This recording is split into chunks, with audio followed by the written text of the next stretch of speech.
ಉದ್ದೇಶಿಸಿ ಬಹಳ ಹೆಮ್ಮೆ ಆಗೋದೇನ್ ಗೊತ್ತಾ, ಚಿತ್ರರಂಗದ ಅಷ್ಟೂ ಆಯಾಮಗಳಲ್ಲೂ ಕೂಡ ತಮ್ಮನ್ನ ತಾವು ತೊಡಗಿಸ್ಕೊಂಡವರು. ನಟ, ನಿರ್ದೇಶಕ, ನಿರ್ಮಾಪಕ, ಚಿತ್ರ ಸಾಹಿತಿ, ಸಂಗೀತ ನಿರ್ದೇಶಕ, ಬರಹಗಾರ, ಮೋಸ್ಟ್ಲಿ ಹೇಳೋದಕ್ಕೆ ಪದಗಳು ಸಾಕಾಗೋದಿಲ್ಲ. ಇಷ್ಟೊಂದು ನಮ್ಮ ಕಾರ್ಯಕ್ರಮದಲ್ಲಿ ಇದ್ರು. ಹಾಗಾಗಿ ಈ ಕಾರ್ಯಕ್ರಮ ಉದ್ದೇಶಿಸಿ ಮಾತನಾಡಬೇಕಾಗಿ ಕೋರಿಕೆ ಸರ್ ತಮ್ಮಲ್ಲಿ.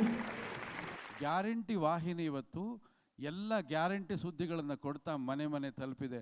ಅವರಿಗೆ ಅಭಿನಂದನೆಗಳನ್ನು ಸಲ್ಲಿಸ್ತಾ ಇದ್ದೀನಿ. ಇದು ನನಗನ್ಸುತ್ತೆ ಬಹಳ ಬೇಗ ಶರವೇಗದಲ್ಲಿ ಮುನ್ನುಗ್ಗುತ್ತೆ, ಶರವೇಗದಲ್ಲಿ ಅದು ಬೆಳೆಯುತ್ತೆ, ಎಲ್ಲರನ್ನ ಗೆಲ್ಲುತ್ತೆ ಅನ್ನೋ ನನಗೆ ಆ ಒಂದು ಆಶಾಭಾವನೆ ಇದೆ. ಶುಭವಾಗಲಿ ನಿಮ್ಮ ಇಡೀ ತಂಡಕ್ಕೆ. ಎಲ್ಲಾದರೂ ಇರು, ಎಂತಾದರೂ ಇರು, ನೀ ಕನ್ನಡಿಗನಾಗಿರು ಅನ್ನೋದನ್ನು ನಾವು ಕೇಳಿದ್ದೀವಿ. ಎಲ್ಲಿಂದನಾದರೂ ಬಂದಿರೋ, ನೀನೇನಾದರೂ ಮಾಡ್ಕೊಂಡಿರೋ, ಕನ್ನಡಿಗನಾಗಿರೋ ಅಂಥೇಳಿ ಈ ವೇದಿಕೆ ಹೇಳ್ತಾ ಇದೆ. ಈ ವಾಹಿನಿ ಅಂಥವ್ರನ್ನ ಗುರುತಿಸಿ ಕನ್ನಡಕ್ಕಾಗಿ ದುಡಿತಕ್ಕಂಥವ್ರನ್ನ, ಕನ್ನಡಿಗರಿಗಾಗಿ ದುಡಿತಕ್ಕಂಥವ್ರನ್ನ ಕರೆದು ಈ ವೇದಿಕೆಯ ಮುಖಾಂತರ ಅವರಿಗೆ ಸನ್ಮಾನವನ್ನು ಮಾಡೋದ್ರ ಜೊತೆಯಲ್ಲಿ ಸತ್ಕಾರ್ಯವನ್ನು ಮಾಡ್ತಾ ಇದೆ. ಗ್ಯಾರಂಟಿ ನ್ಯೂಸ್ ಹಾಗೂ ಆಡ್ 6 ಕಡೆಯಿಂದ ಒಂದು ಕಿರು ಕಾಣಿಕೆ.